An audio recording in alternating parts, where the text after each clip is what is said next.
بما أن عيد ميلاد ريان حبيت أسوي له تجربة جديدة وأوريه شلون السفرة العراقية تصير. جبنا أغراضنا وجدر الدولمة وجينا لجزيرة بغداد حتى عايش ريان أجواء السفرة العراقية ونحتفل بعيد ميلاده. وطبعا الكيكة كانت جدر الدولمة على مطلب ريان.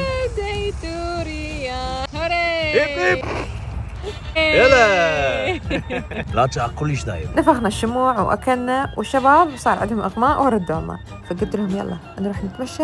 الجزيرة صايرة كلش حلوة ومسوين بوليفارد جديد صاير شكله كلش حلو.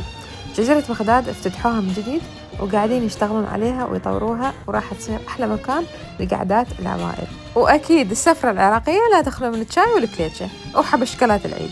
قعدنا على الأجواء الحلوة نسولف ونلعب وبعدها وحسن وين راح نروح نلعب.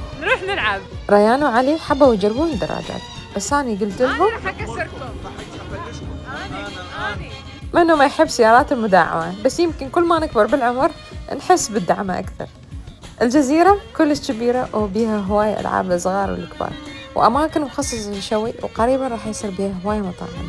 وأكيد بعد ما خلصنا أهم شي لازم نسويه بعد ما تونسنا بهذا المكان الحلو هو نشيل ورانا كل المخلفات والأغراض اللي استخدمناها وما نترك شي حتى نقدر دائما نرجع المكان حلو ونظيف.